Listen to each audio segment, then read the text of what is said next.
ಎಲ್ಲರಿಗೂ ನಮಸ್ಕಾರ ವೀಕ್ಷಕರೇ. ರೇಷನ್ ಕಾರ್ಡ್ ಅಂದರೆ ಪಡಿತರ ಚೀಟಿದಾರರಿಗೆ ಗುಡ್ ನ್ಯೂಸ್ ಒಂದು ಸಿಗ್ತಾ ಇದೆ. ಹೌದು, ಇನ್ನು ಮುಂದೆ ರೇಷನ್ ಕಾರ್ಡ್ ಇರೋರಿಗೆ ಬಹಳಷ್ಟು ಹೆಲ್ಪ್ಫುಲ್ ಆಗ್ತಾ ಇದೆ. ಯಾಕಂತ ಹೇಳಿದ್ರೆ ಇಂದಿರಾ ಆಹಾರ ಕಿಟ್ ವಿತರಣೆಯನ್ನು ಮಾಡೋದಕ್ಕೆ ರಾಜ್ಯ ಸರ್ಕಾರ ಮುಂದಾಗಿದೆ. ಜುಲೈ 2 ಅಂದರೆ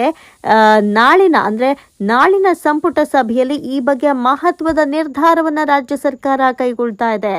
ಉಚಿತ ಅನ್ನಭಾಗ್ಯ ಯೋಜನೆಯಿಂದ ಮನೆ ಮಾತಾಗಿರೋ ಕರ್ನಾಟಕ ಸರ್ಕಾರ ಇದೀಗ ಅನ್ನಭಾಗ್ಯ ಯೋಜನೆಯಡಿ ಹೆಚ್ಚುವರಿ 5 kg ಅಕ್ಕಿಯನ್ನು ನೀಡೋ ಬದಲಾಗಿ ಇಂದಿರಾ ಆಹಾರ ಕಿಟ್ ನೀಡೋದಕ್ಕೆ ಉದ್ದೇಶಿಸಿದೆ. ಈಗ ನಾವು ನೋಡ್ತಾ ಇರುವಂಗೆ ಪ್ರತಿನಿತ್ಯ ಎಲ್ಲಾ ವಸ್ತುಗಳು ದುಬಾರಿ ಆಗ್ತಾ ಇದೆ. ಕೊಂಡುಕೊಳ್ಳೋ ಬದುಕೋದೆ ದುಸ್ಥಿರವಾಗ್ಬಿಟ್ಟಿದೆ. ಹೀಗಾಗಿ ಪ್ರತಿ ತಿಂಗಳು ಇನ್ನು ಪಡಿತರದ ಜೊತೆಗೆ ಪೌಷ್ಟಿಕಾಂಶಯುಕ್ತಂತಹ ಆಹಾರ ಪದಾರ್ಥಗಳಾದಂತಹ ಸಕ್ಕರೆ, ತೊಗರಿಬೇಳೆ, ಗೋಧಿ ಮತ್ತಿತರ ದಿನಬಳಕೆಯ ಆಹಾರ ಪದಾರ್ಥಗಳನ್ನು ಉಚಿತವಾಗಿ ಕೊಡುವಂತಹ ಒಂದು ಯೋಜನೆಗೆ ಇದೀಗ ರಾಜ್ಯ ಸರ್ಕಾರ ಮುಂದಾಗಿರೋದು ಸದ್ಯಕ್ಕೆ ಖುಷಿ ಕೊಡುವಂಥ ವಿಚಾರ. ಈ ಯೋಜನೆಗೆ ಸಚಿವ ಸಂಪುಟ ಸಭೆಯಲ್ಲಿ ಅನುಮೋದನೆ ದೊರೆಯೋದೊಂದೇ ಬಾಕಿ ಇದೆ. ಸೊ ಈ ನಿರ್ಧಾರವನ್ನು ರಾಜ್ಯ ಸರ್ಕಾರ ಕೈಗೊಂಡಿದೆ. ಆದರೆ ಸಂಪುಟ ಸಭೆ ಇದಕ್ಕೆ ಮಹತ್ವದ ಒಪ್ಪಿಗೆಯನ್ನು ಕೊಡೋದು ಬಾಕಿ ಇದೆ. ಆದರೂ ಕೊಡುತ್ತೆ ಅನ್ನೋದೇ ಮಹತ್ವದ ಮೈಲಿಗಲ್ಲಿನ ಮಾತಾಗಿದೆ. ಸದ್ಯಕ್ಕೆ ಶೀಘ್ರವೇ ಜನಸಾಮಾನ್ಯರಿಗೆ ಇಂದಿರಾ ಆಹಾರ ಕಿಟ್ ವಿತರಣೆಯಾಗುತ್ತೆ ಎನ್ನುವಂಥ ಭರವಸೆಯನ್ನು ಕೂಡ ಈಗಾಗಲೇ ರಾಜ್ಯದ ನಾಯಕರು ಕೊಟ್ಟಿದ್ದಾರೆ.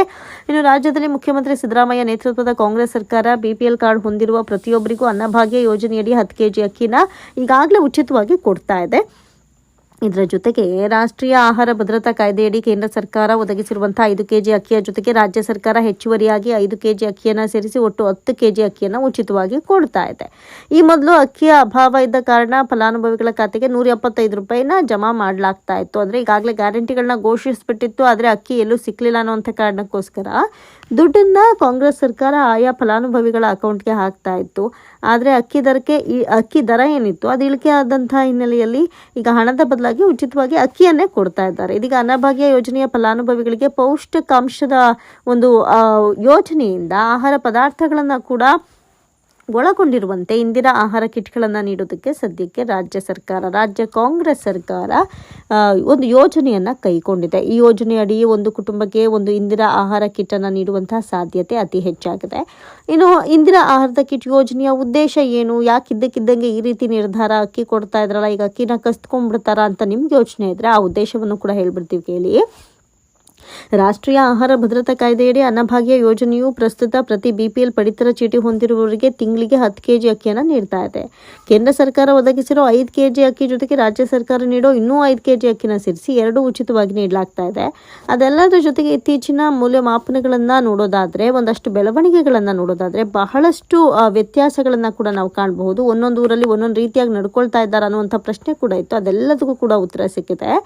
ಹೆಚ್ಚುವರಿ ದಾಸ್ತಾನು ಅಕ್ರಮವಾಗಿ ವ್ಯಾಪಾರವಾಗೋದಕ್ಕೆ ಕಾರಣವಾಗ್ತಾ ಇದೆ ಎನ್ನುವಂಥ ಮಾಹಿತಿ ಕೂಡ ಲಭ್ಯವಾಗಿದೆ. ಸೊ ಈಗ ಹೆಚ್ಚಾಗಿ ಸ್ಟಾಕ್ ಕೊಟ್ಟಿರ್ತಾರೆ, ಕೆಲವೊಂದು ಕಡೆ ಅವರು ಅಕ್ಕಿ ತಗೊಳ್ಳಲ್ಲ, ಅದು ಅಕ್ರಮವಾಗಿ ಸೇಲ್ ಆಗ್ತಾ ಇದೆ ಅನ್ನೋದು ಕೂಡ ಮಾತಿತ್ತು.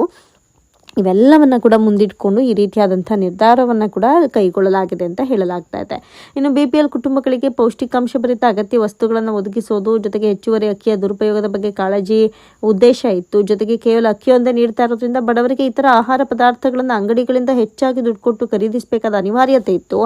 ಅನ್ನಭಾಗ್ಯ ಯೋಜನೆಯ ಫಲಾನುಭವಿಗಳಿಗೆ ವಿತರಿಸ್ತಾ ಇರುವ ಹೆಚ್ಚುವರಿ ಅಕ್ಕಿ ಕಾಳಸಂತೆಯಲ್ಲಿ ಮಾರಾಟ ಕೂಡ ಆಗ್ತಾ ಇತ್ತು ಎನ್ನುವಂಥ ಮಾಹಿತಿ ಗೊತ್ತಿತ್ತು. ಹೀಗಾಗಿ ಈ ನಿರ್ಧಾರವನ್ನು ತೆಗೆದುಕೊಂಡಿದ್ದಾರೆ.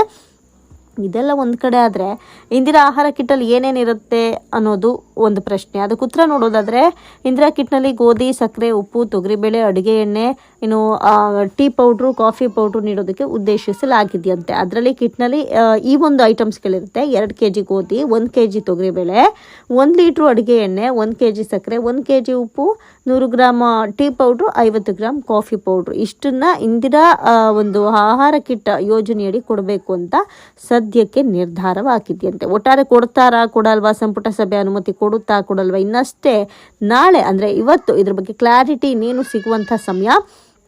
ಕೊಟ್ಟರೆ ಬಹಳಷ್ಟು ಜನಕ್ಕೆ ಅನುಕೂಲವಾಗುತ್ತೆ. ರಾಜ್ಯ ಸರ್ಕಾರ ಯಾವ ನಿರ್ಧಾರ ಕೈಗೊಳ್ಳುತ್ತೆ ಇನ್ನಷ್ಟೇ ಕಾದು ನೋಡೋಣ.